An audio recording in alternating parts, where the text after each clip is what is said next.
Matt, hi. Thanks for talking to me. Brilliant Hi, of you Tom. to come on. Whereabouts in the world are you, Matt? So I'm in Wellington in New Zealand, so just up the coast actually. So I work in a little seaside general practice in Wellington. From the UK originally, as you can probably hear. I've been out here for 25 years now. You've got an So interesting mixture of accents. You've got a bit of both. yeah, it's nice not to be pigeonholed, isn't it? Yeah, absolutely. Yeah, yeah. And then what's your day job, Matt? So I'm a GP, but I have a integrative practice. So I've always been interested in some non-drug solutions to health, and I've done a lot of teaching, well, learning first and then teaching in nutrition and environmental medicine. So mainly to other doctors and health practitioners. So I try and bring a lot of that into my work, and it's good to have a wide range of different approaches you can bring, to help the health issues and things. It's certainly a lot less stressful if you've got more, other things you can offer and other ways of kind of drilling down to the causes. And it's the causes of things really that still I think relatively neglected in conventional medicine. Absolutely, yeah. I mean, pharmacology is just poison in small doses, isn't it? Well, I mean, it is. I mean, all drugs interfere with chemical reactions. That's how Yeah, it is. yeah, yeah. And so we talk about side effects, but the side effects are exactly the effects you would expect, with particular chemicals. And there's no doubt that some of them can be life-saving. We know that. We've both Oh, worked in of course, critical care, of and course. things. So we don't want to throw the baby out with the bathwater. No. But there just isn't the time and the incentive really to train people right from the beginning into thinking Yeah. about why diseases happen, and it's relatively neglected. And I think this whole coronavirus thing is really pointing shining a light at the importance of optimizing the immune system. You bash on about so wonderfully. What can we do, to keep ourselves well and things while we're all sitting at home, twiddling our thumbs and becoming armchair experts in a lot Yeah. of medical sciences, which is Yeah. actually Yeah. fantastic. People are a Yeah. lot more. Did you just tell us about the background situation in New Zealand at the moment, Matt? I mean, where are you as of sort of this weekend? Are you fairly free to go to your friends and things like that, or? Yeah, well, as of yesterday, Thursday, our time, we're now out of lockdown, so we're down to what's called level 2. So it's a relative return to normal life. There's still restrictions on the number of people in any one gathering, and being a sort of small kind of we call it the number 8 fencing wire. Idea is that we're kind of pioneering and very practical sort of farming people and things. We tend to make things up as we go along, and often very effectively. But there's been some sort of ambiguity about what we can and can't do. So there was a recommendation that there shouldn't be any more than 10 people at a funeral, and I think there were 200 or 500 people turned out to a Really? funeral on the coast somewhere. So we're all ready to get our lives back, but Sure. largely we've been at home apart from essential services, and doing what we've been asked, and we've had no new cases for the last few days. And it really looks like we've beaten this thing. And of course, everybody's watching very carefully to see what's going to happen. But given how locked down the borders have been, really, I'm optimistic that for now, we're really going to be trouble free. The issue is what we do going ahead. I mean, you can't keep the borders locked down. We thrive on tourism. It's an important currency earner for us. I mean, the main business here is primary export, primary production. So food, milk and dairy products and things like that. That's still number one, and people will still want to buy our food. But the tourism industry certainly has been decimated, and large overseas education contingent as well. So a lot of our universities and schools, supplement or make a lot of their money from selling education. So that's been cut off at its knees as well. So, there's no doubt, as in all other countries, that this will roll and roll. The ramifications will kind of take a while to play out. But for now, and we've had a lovely Indian autumn, so there's still been plenty of sunshine, not much UV, so there's not much vitamin D to be made. But I can't help but think that's somehow related to the sudden disappearance of economic activity. I mean, I say it does affect the weather, but it's been remarkable for how just warm and still it's been. Strange. Especially here in Wellington, which is it's been similar here. The weather's actually been very nice for the time of year. It's been fortunate, really. Have you seen any COVID cases in your work practice, Matt?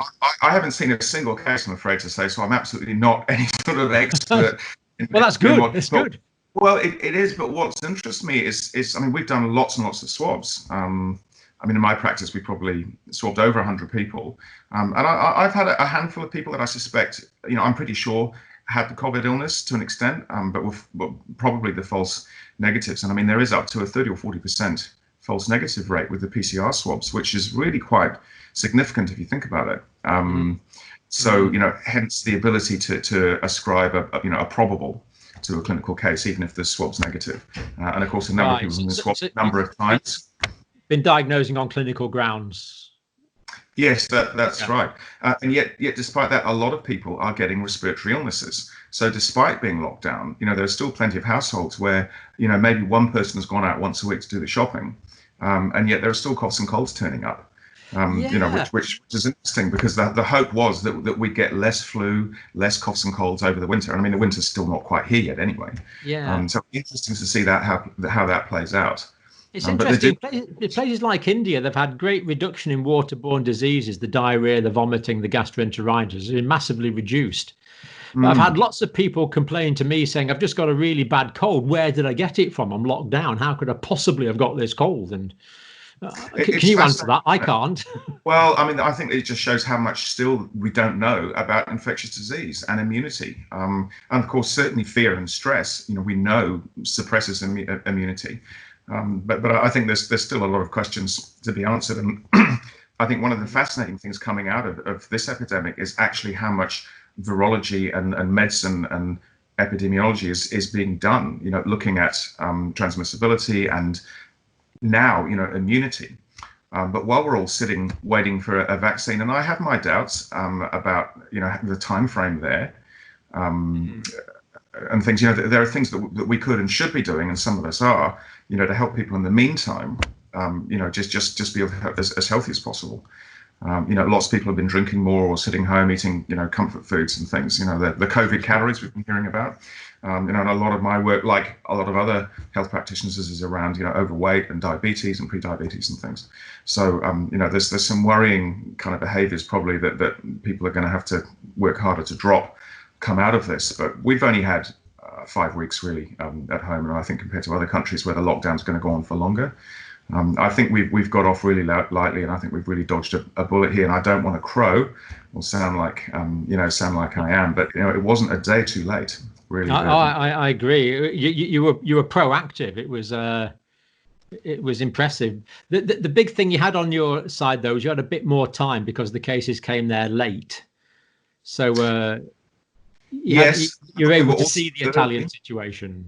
Yes, well, that's right, and certainly the medical profession here was pushing really hard to say to the government, look, this is what we're going to be faced with if we don't shut the borders. So Australia, I think as well, I think they went before we did. We were some of the first countries that actually said, no to flights from China, and we were criticised fairly heavily by WHO, and China itself, was saying, look, this is racist. So at the same time, there were internal controls in China around flights and movement of people and things. They were still trying to persuade the world that actually there wasn't really an issue and we didn't need to worry. And a few countries, including ours, said, well, we beg to differ for now.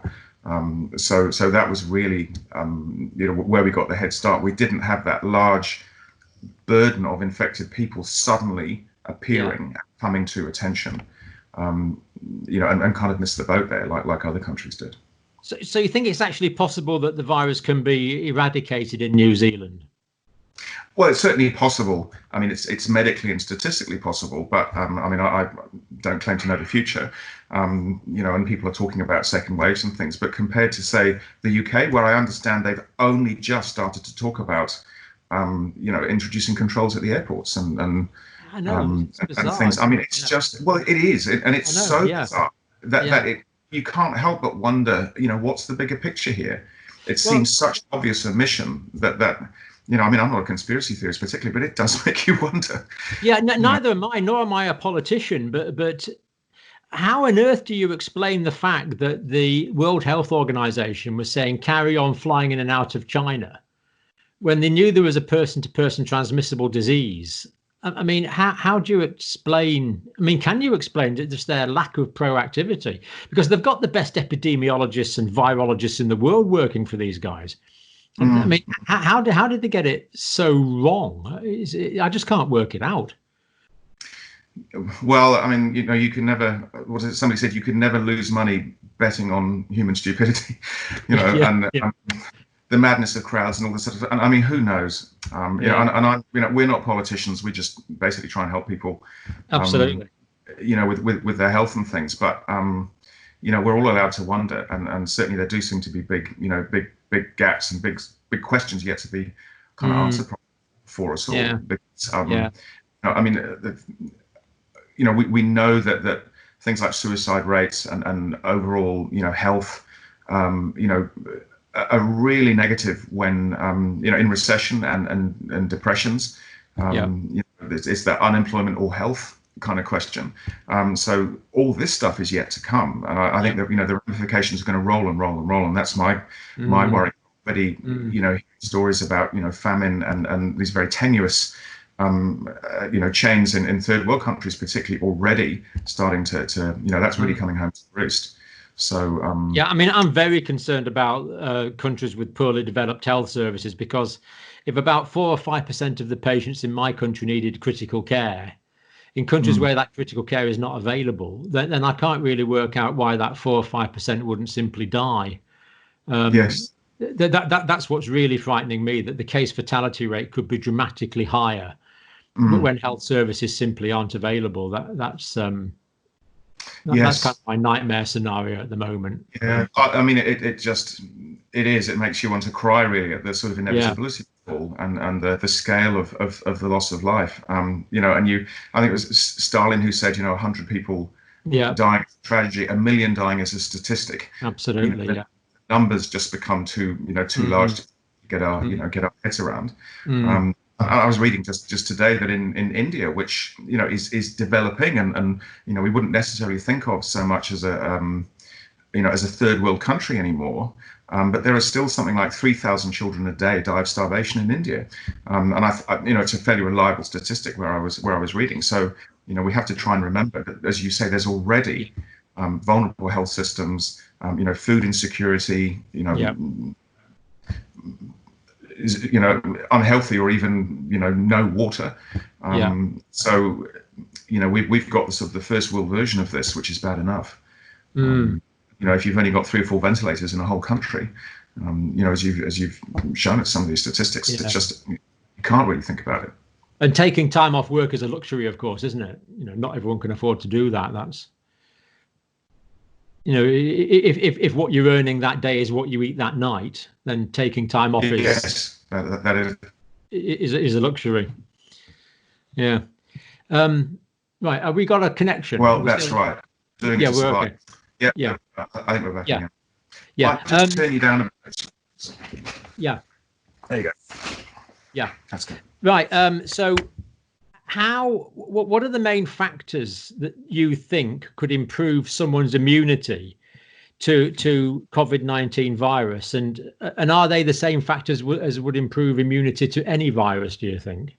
Maybe that question first. Do you think that if we improve immunity generally, that will improve our immunity to all viruses and COVID virus specifically?